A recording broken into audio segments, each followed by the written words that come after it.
Alright, I'm about to read Chapter 5 from Living with Art, the 11th edition by Mark Getlein.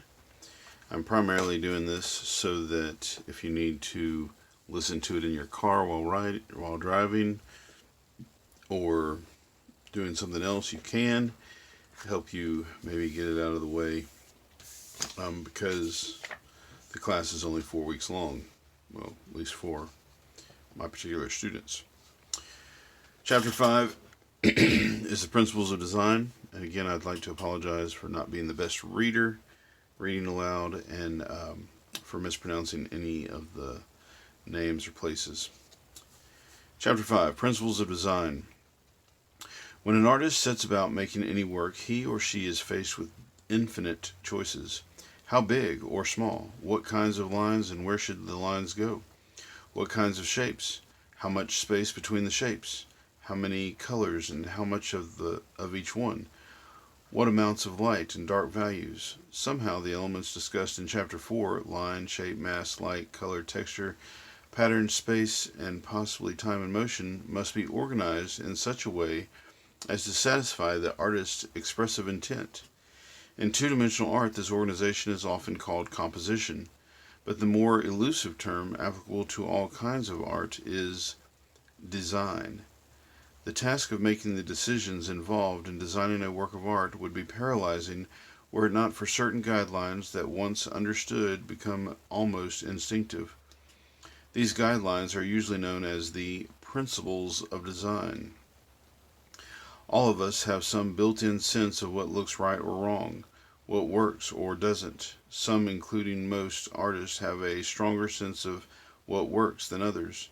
If two families each decorate a living room and one room is attractive, welcoming, and pulled together, while the other seems drab and uninviting, we might say that the first family has better taste. Taste is a common term that, in this context, describes how some people make visual selections. What we really mean by good taste often is that some people have a better grasp of the principles of design and how to apply them in everyday situations. The principles of design are a natural part of perception. Most of us are not conscious of them in everyday life, but artists usually are very aware of them because they are trained themselves to be aware. These principles codify or explain systematically our sense of rightness and help to show why certain designs work better than others. For the artist, they offer guidelines for making the most effective choices. For the observer, an understanding of the principles of design give greater insight into works of art. The principles of design most often identified are unity and variety, balance, emphasis, and subordination, proportion and scale, and rhythm. This chapter illustrates 28 works of art that show these principles very clearly, but any work of art, regardless of its form or the culture in which it was made, could be discussed in terms of the principles of design, for they are all integral to all art. Unity and variety.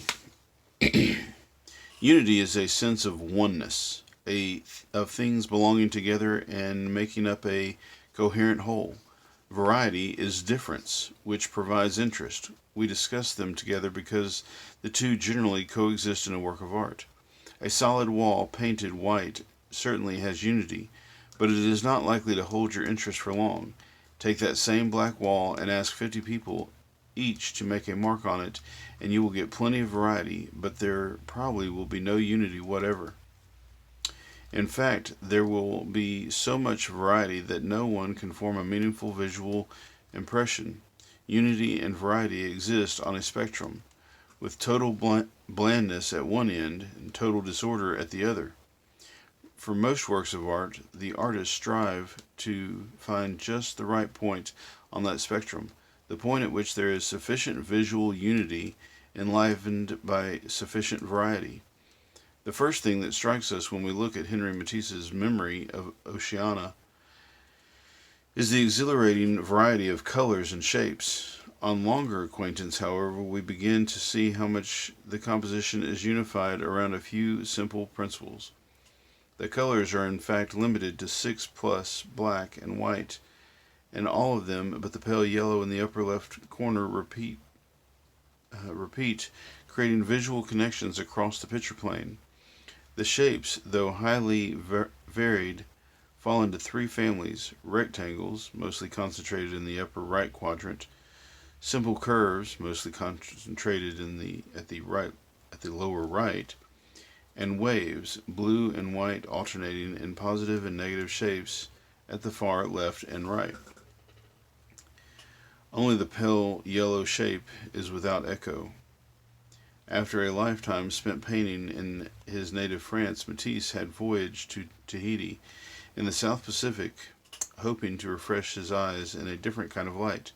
Memory of Oceania is a distillation of what he found there.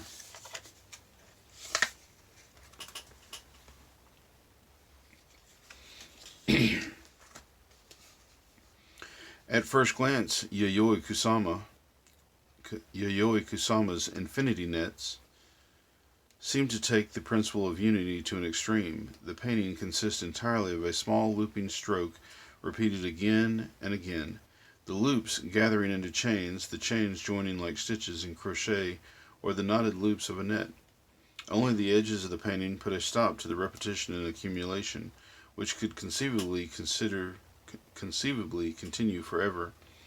Kusama refers to herself as an obsessional artist, a description amply borne out by paintings such as this one. She exhibited her first infinity net paintings in 1959, and she has been making them ever since. Yet our eyes adjust to the image. We begin to notice subtle variations everywhere. The repetition is far from machine-like. Rather, the painting is emphatically handmade. Each loop is distinctly formed. The chains tend to gather into overlapping whorls and folds. Zones of subtle color variation arise. The painting presents a very different interpretation of unity and variety than Matisse's work, but it is composed of unity and variety nevertheless. The two works we have just considered demonstrate visual unity based in the elements of shape, line, color, and so on. Art can also be unified conceptually, that is, through a unity of ideas. Annette Messenger relies largely on conceptual unity in her assemblage called Mes Voeux, which is French for my wishes. If we think about what the photographs have in common, we realize that they all portray isolated body parts: knee, throat, mouth, ear, hand. The framed text asks not only to be looked at, but also to be read. Two repeat the word tenderness over and over again, another the word shame. Understanding the grouping as a kind of body itself places consolation at the head, tenderness at the arms, shame at the genitals, and luck at the legs. Repeating shapes and restricted color give visual unity to the work, but it is conceptual unity that asks for our interpretation. Balance. Isamu Noguchi, delightful sculpture, red cube, balances impossibly on one point. Noguchi wittily took the industrial materials and rectangular forms of mid-20th century architecture and stood them on end, as though the building all around were pedestrians and his sculpture a dancer in their midst. Noguchi's sculpture balances because its weight is distributed evenly around a central axis. The photograph of the sculpture is balanced as well, balanced visually. The simple red form, set starkly against dark background, draws our attention strongly to the right. The white letters pull our eyes more gently to the left, as do the dark windows and the open hollow of the sculpture. Sculpture, hollow, letters, windows, all have a certain visual weight, and together they balance the photograph, so that our gaze is never stuck in one place, but moves freely around the image. Visual weight refers to the apparent heaviness or lightness of the forms arranged in a composition, as gauged by how insistently they draw our eyes. When visual weight is equally distributed to either side of a felt or implied center of gravity, we feel that the composition is balanced. Symmetrical balance. With symmetrical balance, the forms of a composition mirror each other across a central axis, an imaginary straight line that divides the composition in half. The two halves of the composition thus correspond exactly with the axis as the center of gravity. For example, the colorful shapes in Haruka Kojin's reflect to mirror each other. For example, the colorful shapes in Haruka Kojin's reflect to mirror each other across a horizontal axis. The upper and lower halves of the work correspond exactly. Reflect to evokes a wooded shoreline reflected in a still water surface. It was inspired by an experience the artist had as a university student while walking late one night along a river near her school. So perfectly did a tall tree join with its reflection that it seemed as though a gigantic tower were floating in the air before her, perfect and eternal. She felt disoriented, lost in space, as in a dream. Kojin gave form to her vision by using fabric petals from artificial flowers, flattened, grouped, and suspended by threads from the ceiling. Reflect to seems to float before us, beautiful and airy. The petal groupings are hung in depth, some farther forward, some farther back, so that their relationship shifts slightly as viewers move, the perfect symmetry of the whole revealing itself for a moment and then vanishing like Kojin's vision. George O'Keeffe employed a less rigorous form of symmetrical balance in Deer's skull with Pedernal. The skull itself is perfectly symmetrical, and O'Keeffe sets it directly on the vertical axis. She then softens the symmetry with subtle shifts in balance. Toward the top of the image, the dead tree branches off to the right, its branches rhyming with the skull's horns. The bottom of the image, the trunk swerves off to the right as well, but a pale upward thrusting branch, a lone cloud, and the distinctive silhouette of Pedernal Mountain all add visual weight to the left. The relaxed and yet fundamentally symmetrical approach is sometimes called symmetry.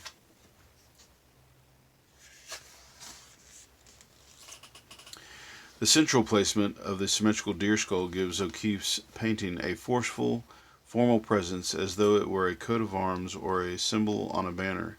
Indeed, symmetrical balance is often used to express order, harmony, and authority, whether earthly and social or cosmic and spiritual. Cosmic order is the subject of one of the most distinctive of world art forms, the mandala. A mandala is a diagram of cosmic realm. The most famous mandalas are connected with Buddhism, though there are Hindu mandalas as well. The mandala here is a Tibetan Buddhist one, and it depicts the cosmic realm emanating from the female Buddha Jnana Dakini, the sky-goer of transcendental insight, who is shown seated in its centermost square. Everything radiates outward from her, including four more female Buddhas, deities of the cardinal points north, south, east, west, and other celestial beings. The word mandala means circle in Sanskrit, the ritual language for early South Asia, where both Buddhism and Hinduism first took form. For practitioners, a mandala serves to focus meditation in the goal of achieving enlightenment. The basic message of its clear geometry and symmetry is this: we are living in a universe that makes sense, even if its logic and order are hidden from us during our brief lifetimes. Much religious art uses symmetrical balance to convey the same message.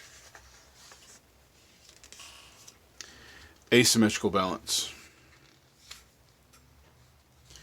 When you stand with your feet flat on the floor and your arms at sides, you are in symmetrical balance. But if you thrust an arm out in one direction and a leg out in the other, your balance is asymmetrical, not symmetrical. Similarly, an asymmetrical composition has two sides that do not match.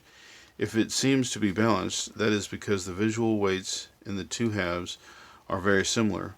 What looks heavy and what looks light, the only possible answer is that depends. We do not perceive absolutes, but relationships. The heaviness or lightness of any form varies depending on its size in relation to other sizes around it, its color in relation to other colors around it, and its placement in the composition in relation to the placement of other forms there. The drawing illustrates some very general precepts about asymmetrical or informal balance. 1. A large form is heavier than a smaller form. 2. A dark value form is visually heavier than a light value form of the same size. 3. A texture form is visually heavier than a smooth form of the same size. A complex form is usually heavier than a simple form of the same size. 5. Two or more small forms can balance a larger one. 6. A smaller dark form can balance a larger light one. Those are only a few of the possibilities. Keeping them in mind, you might still wonder, but how does an artist actually go about balancing a composition? The answer is unsatisfactory but true. The composition is balanced when it looks balanced. An understanding of visual weight can help the artist achieve balance or see what is wrong when the balance is off. But it is no exact science. In Gustav Klimt's Death and Life, Asymmetrical Balance dramatizes the opposition between life, envisioned to the right as a billowing form of light-hued patterns and slumbering human figures, and death, a dark skeletal presence at the far left, robed in a chilling pattern of grave markers. The two halves of the painting are linked by the gaze that passes between death and the woman he has to claim. Klimt has placed her face exactly on the vertical axis of the painting, which here serves as sort of symbolic border between life and death, the only waking person in the dreaming cloud of life. She smiles awkwardly and gestures as if to say, "Me?" Death leers back, "Yes, you." The intensity of their gaze exerts a strong pull on our attention to the upper left, and Klimt balances this with an equal pull of visual weight to the right and down. It would be difficult to imagine a more daring asymmetrical composition than Tawaraya Satatsu's ink painting of the Zen priest Choka. The forms are placed so far to the left as to be barely on the page. Satatsu relies on an implied line of vision both to balance the composition and to reveal its meaning. We naturally raise our eyes to look at the form of the priest sitting in the tree. That's all there is to look at. We then follow the direction of his gaze down to nothing. Meditation on emptiness is one of the exercises prescribed by the Zen Buddhism, and the ingenious painting makes it clear. Our eyes repeatedly seek out the priest, who repeatedly sends us back to focus on nothingness. For a masterful example of asymmetrical balance, as it is more typically found in Western painting, we turn to the burning of the Houses of Parliament by the English painter Jmw Turner. Turner was eyewitness to the catastrophe, which he watched from a boat on the River Thames in London. In his painting, he places the viewer on the opposite bank of the river. Our eyes are immediately drawn to the spectacular conflagration in the distance at the left. Turner balances his leftward attraction with the large white form of the bridge to the right, which brings us to the foreground of the painting, where a crowd has gathered. A single white street lamp, the lightest value in the painting, draws our eyes to the left, and from there we circle back to the flames, this time allowing the directional lines of the rose-tinged blue-gray smoke to carry our eyes off into the night sky, where a few stars shine. Turner's composition leads our eyes on a journey around the implied depth of the painting. Depth, or lack of it, is a fascinating issue in Edouard Manet's A Bar at the Folies Bergère. The barmaid seems to stand before a large interior that recedes far back into the distance. Actually, she is wedged into a narrow space between the marble bar and a large mirror, which reflects all that she can see but cannot participate in. Her own reflection is displaced to the right, where we see that she is waiting on a man who must be standing where we are standing as we view the painting. Around the central symmetrical form of the barmaid, Manet scatters a dazzling display of visual weights and counterweights. The large dark form of the barmaid's reflection, the bowl of oranges next to the green bottle on the bar, the bottles to either side and their reflections in the mirror, the massive chandelier and the moon-like white globes in the background, the woman in white who props her elbows on the balcony, even the green-clad feet of the trapeze artist visible at the upper left corner, all have a role to play. Place your finger over any element and you can see the life go out of that part of the painting and the overall balance become destabilized. Balance then encourages our active participation in looking. By using balance to lead our eyes around a work, artists structure our experiences of it. As an important aspect of form, balance also helps communicate a mood or meaning. The promise of an unchanging eternal paradise is embodied in the stable, symmetrical balance of the Jnana mandala, just as the dramatic confrontation of life and death is embodied in the dynamic, asymmetrical balance of Klimt's death and life. Emphasis and subordination. Emphasis and subordination are complementary concepts. Emphasis means that our attention is drawn more to certain parts of a composition than to others. If the emphasis is on a relatively small, clearly defined area, we call this a focal point. Subordination means that certain areas of the composition are purposefully made less visually interesting so that the areas of emphasis stand out. There are many ways to create emphasis. In the banjo lesson, Henry Osawa Tanner used size and placement to emphasize the figures of the old man and the young boy. Tanner set the pair in the foreground and he posed them so that their visual weights combined to form a single mass, the largest form in the painting. Strongly contrasting values of dark skin against a pale background add further emphasis. Within this emphasized area, Tanner uses directional lines of sight to create a focal point on the circular body of the banjo and the boy's hand on it.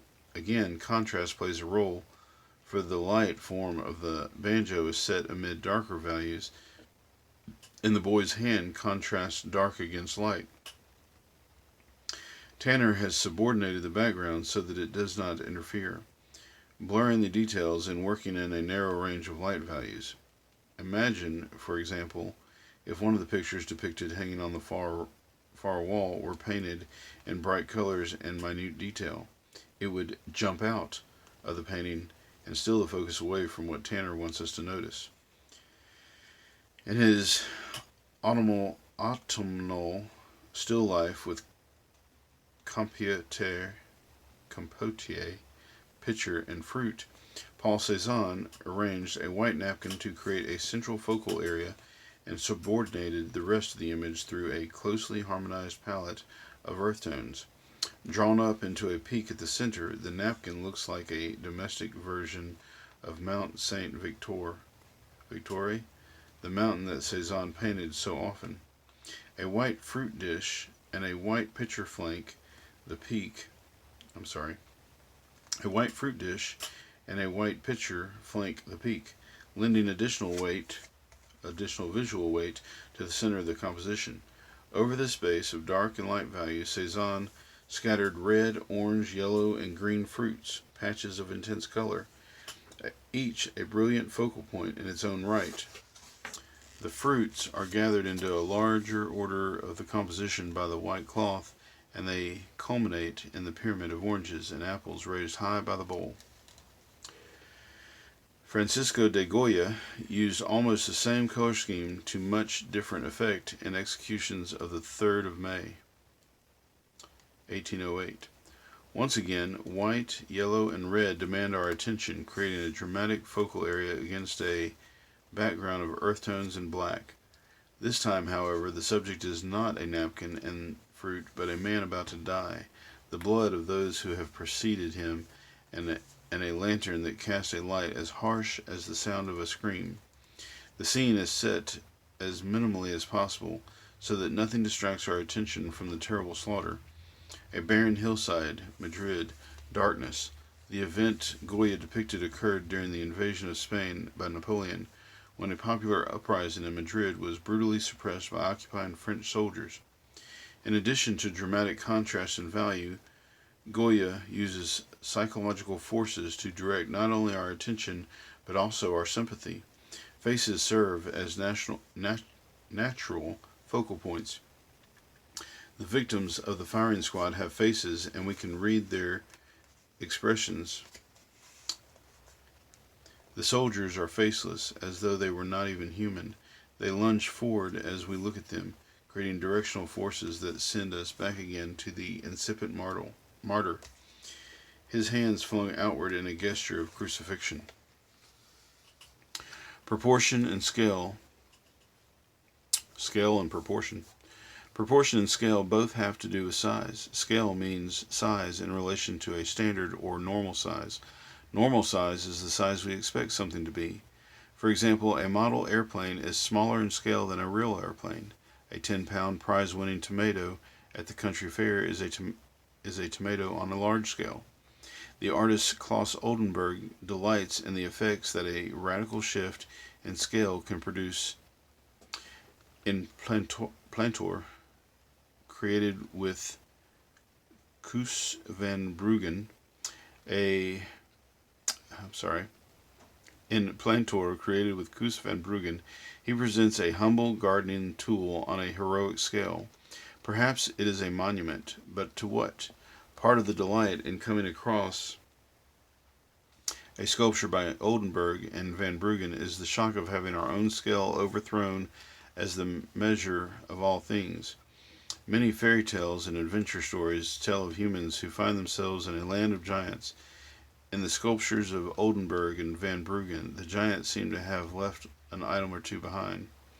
The Belgian painter René Magritte used many pictorial strategies to suggest that the world around us might not be as rational and ordered as we'd like to think. One of his favorites was a shift in scale. In Delusions of Grandeur 2, he invented a sort of telescoping woman, with each section rising out of the one before and continuing on a smaller scale. Transforming one element into another was also a favorite ploy, as when the sky, which looks pretty normal at the horizon, is revealed farther up to be made of solid blue blocks.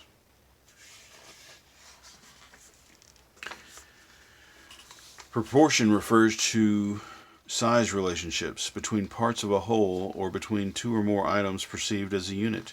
For example, the proportions of each section of the body in the painting by Magritte are naturalistic.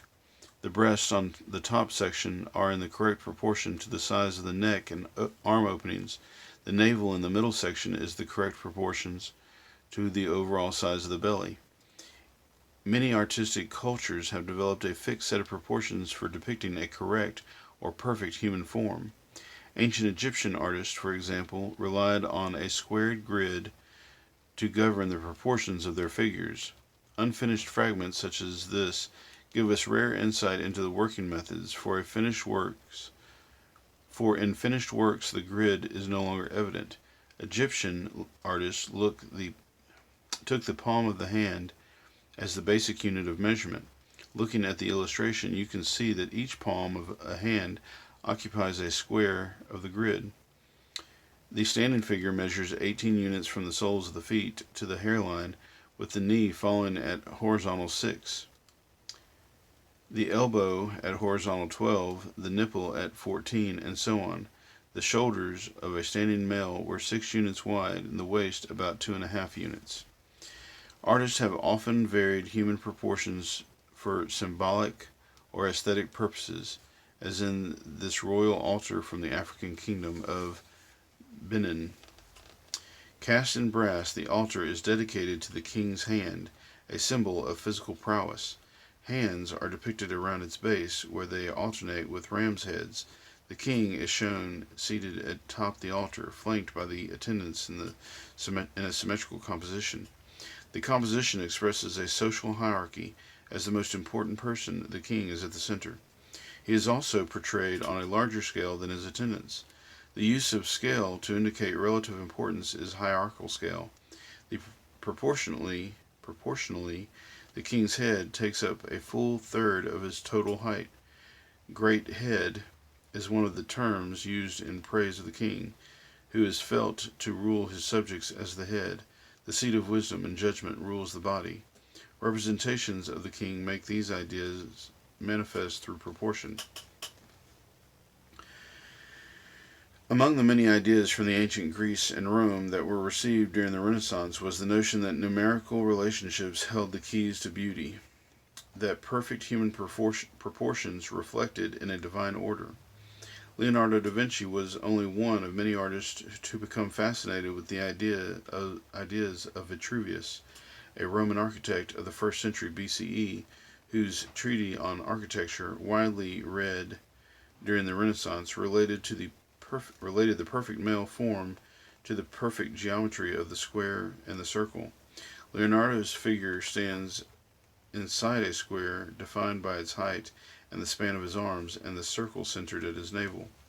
A proportion that has fascinated many artists and architects since its discovery by the ancient Greeks is the ratio known as the golden section. A golden section divides a length into two unequal segments in such a way that the smaller segment has the same ratio to the larger segment as the larger segment has to the whole. The ratio of the two segments works out to approximately 1 to 1.618. The golden section is more easily constructed than it is explained. Figure 5.21 takes you through the steps. A rectangle constructed using the proportions of the golden section is called a golden rectangle. One of the most interesting characteristics of the golden rectangle, as figure 5.21 shows, is that when a square is cut off from one end, the remaining shape is also a golden rectangle, a sequence that can be repeated endlessly and relates to such natural phenomenon as the spiraling outward growth of a shell. Artists and architects have often turned to the golden section when they sought a rational yet subtle organizing principle for their work. During the 20th century, the French architect Le Corbusier related the golden section to human proportions in a tool he called the modular. The modular is based on two overlapping golden sections. The first extends from the feet to the top of the head, with the section division falling at the navel. The second extends from the navel to the tip of the upraised hand, with the section division falling at the top of the head. Using the height of an average adult, Le Corbusier derived several series of measurements based in the golden section. Corbusier offered the modular to architects as a tool that could help them arrive at proportions that were both poetic and practical.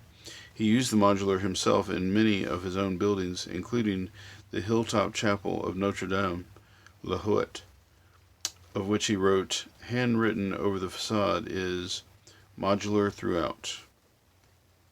Corbusier's modular acknowledges that there are no absolutes, only relationships, that we experience the world in proportion to ourselves.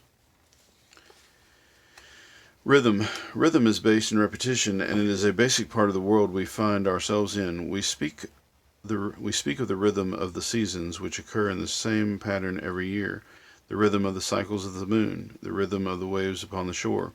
The natural rhythms measure out the passing of time, organizing our experiences of it.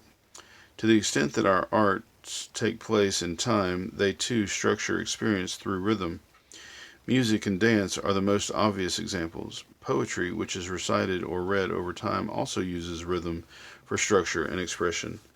Looking at art takes time as well, and rhythm is one of the means that artists use to structure our experiences. Through repetition, any of the visual elements can take on rhythm within a work. In Maya Lin's Storm King Wayfield, mass provides rhythm. The mass of a waveform repeated again and again. Storm King's wave field is the last in a series of three earthwork wave fields that Lynn created. As in the two earlier fields, its basic repeating unit is modeled on a naturally occurring water wave formation called the Stokes wave, which Lynn encountered while learning about fluid dynamics, the branch of physics that studies fluids in motion, including ocean waves. The line describing the rise and fall of the Stokes wave pleased her, and she set about translating its shape into a three-dimensional form. Arranged in 7 rows over 4 acres of land, the grass-covered earthen wave form reached heights of 10 to 15 feet, towering over visitors who venture into the troughs between them. Only from an elevated vantage point, as in the photograph illustrated here, can we understand the rhythmic ordering of the whole. In Tawaraya's Satatsu's painted fans mounted on a screen, it is shape that creates the rhythm, the repeating arcs of open fans tilting this way and that across the panel of the screen. 12 closed fans dart among them, adding sharper, more linear accents. Satatsu headed a workshop that employed artists to decorate fans with miniature paintings. In the normal course of events, the 30 paintings here would have been mounted on a bamboo or lacquer framework to create a fan. Instead, they were pasted onto a folding screen over painted framework, each a composition in its own right. The fans are gathered into a new whole by the rhythm of their repeating shapes. Paul Klee organized his strange little landscape with yellow birds around several rhythms. First, there is the rhythm of the bulging, tapered, silvery forms which sway this way and that as they repeat across the image. Then there is the constellation of alert little yellow birds which hold the composition together by forming an implied oval as our eyes followed them around the landscape. Perhaps they are circling the full moon, which forms part of an implied arc of circular rhythms. The rest of the circles are in red. Earlier we discussed how architects use proportion to create harmonious masses and spatial volumes. The positive and negative elements of a building, through rhythm, they can articulate those proportions. When we articulate our speech, we take care to pronounce consonants and vowels clearly so that each syllable is distinct. Our goal is to be understood. Similarly, architects use rhythm to divide a building into distinct visual units so that we can grasp its logic. Renaissance architect Leon Battista Alberti used rhythm to articulate the monumental facade exterior face of the Church of St. Andrea. A repeating vertical rhythm of pilasters, flat ornamental columns, marks off 1/4 intervals across the facade, like an even beat. There would be a 5th pilaster in the exact center if the large entryway did not intervene. The arch of the large entryway is repeated in smaller arches between the pilasters. Similarly, the large rectangle of the principal doorway is in this arched entryway repeats the smaller side doors on the facade. To see how the rhythms announced on the facade are carried through the inside church, see image 16.4.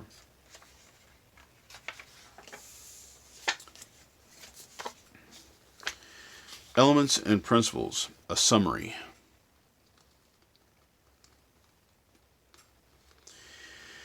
In the second chapter of this book, we examine 2 paintings by Henry Matisse. To explore how form could suggest meaning, see 2.25 and 2.26. This chapter and the preceding one have introduced the vocabulary of formal analysis, the terms that help us see and describe what we see. In the process, we have examined many artworks, each from a particular formal point of view, as an example of line, value, balance, rhythm, and so on.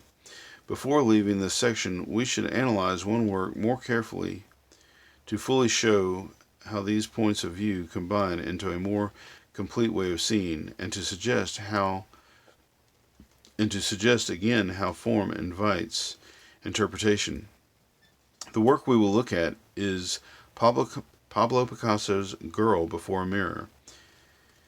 Painted in 1932, Girl Before a Mirror was probably inspired by Marie Theresa Walter, Picasso's lover at the time.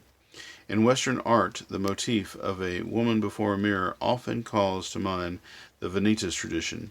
Sometimes in such paintings, a woman stares into a mirror only to find a death's head staring back. In Chapter 1, we looked at a modern Vanitas as Audrey Flack, in which a framed photograph of a young girl is juxtaposed with a framed reflection of a skull, an older example of Hans Baldungrin's The Three Ages of Woman and Death.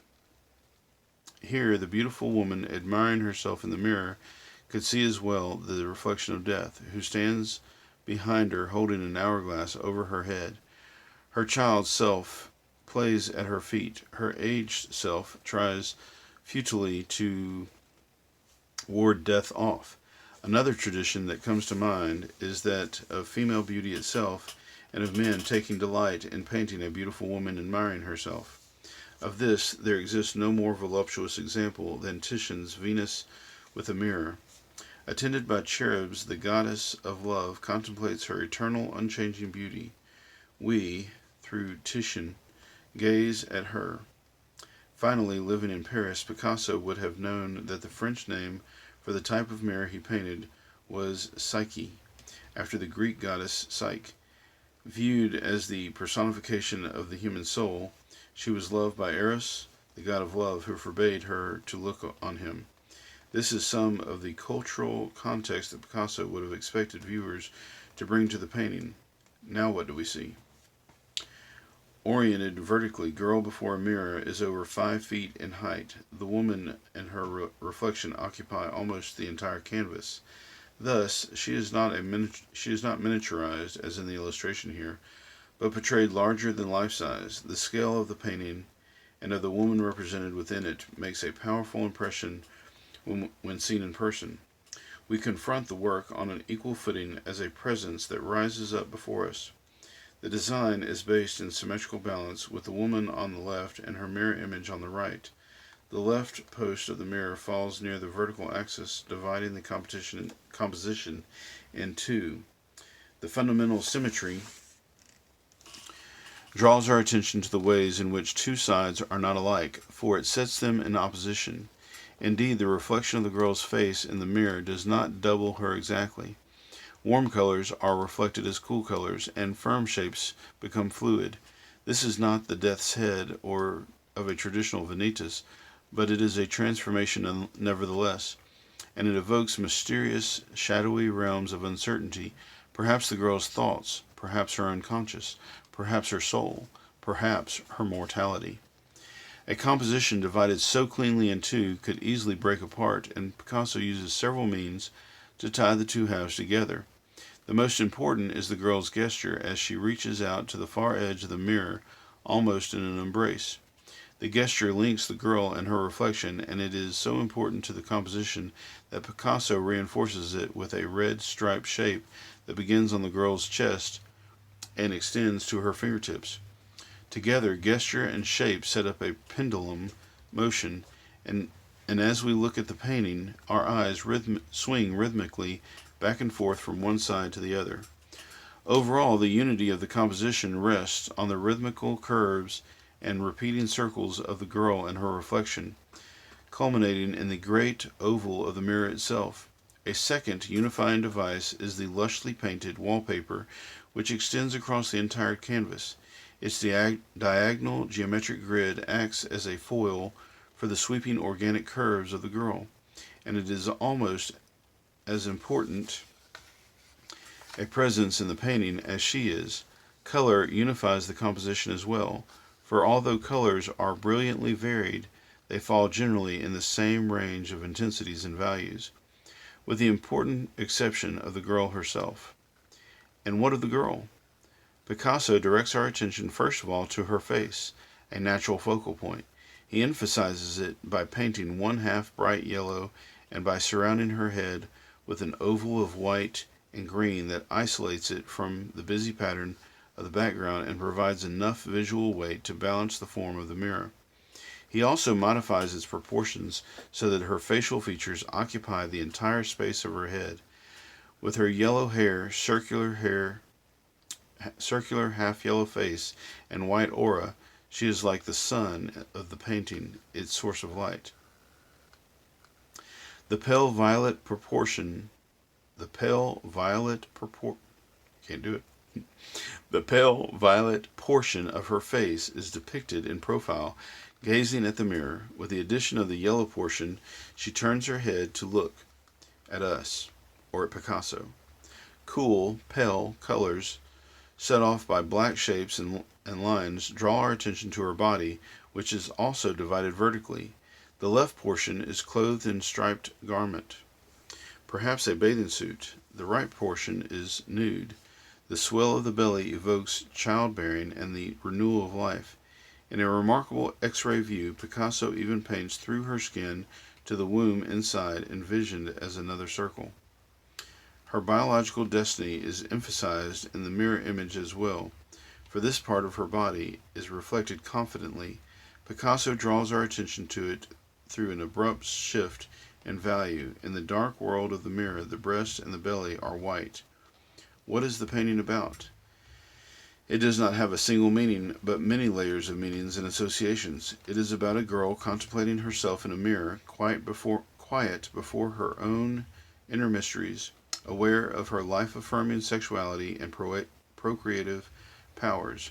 It is about Picasso meditating on woman as sensuous symbols of beauty, abundance, and fertility. It is also about Picasso looking with a lover's possessive gaze at Marie Theresa Walter, seeing through her clothing to the flesh underneath. Hovering behind the image are the tradition of the Vanitas and its theme of mortality, and the story of Psyche, a girl who is aware of being loved and being gazed upon, and who turns faithfully to look at her lover. Picasso did not have a checklist as he worked, dutifully adding the visual elements in the correct proportions of unity, variety, balance, scale, proportion, and rhythm. His student days were far behind him, and such thinking was by now second nature. But as the numerous reworkings evident in the finished painting show, he changed his mind often and made constant adjustments as he worked. Why? Any number of reasons. Probably because the balance was off, because his eye was not traveling freely over the canvas, because there was too much focus here and not enough there, because the mood of the colors was not right. The painting is the end result of all his decisions, a project he stopped at the moment when, as the picture's first viewer, he was content with what he saw. As later viewers, we articulate the elements and principles to make ourselves aware of the dynamic of seeing. With experience, this becomes second nature to us as well. I will read chapter 6 next. Thank you all for listening. If you are in my class, it's time to go take a quiz, I believe. No, I take that back. Anyway, thanks for reading along with me. Be sure and go back and read some of the little sidebars,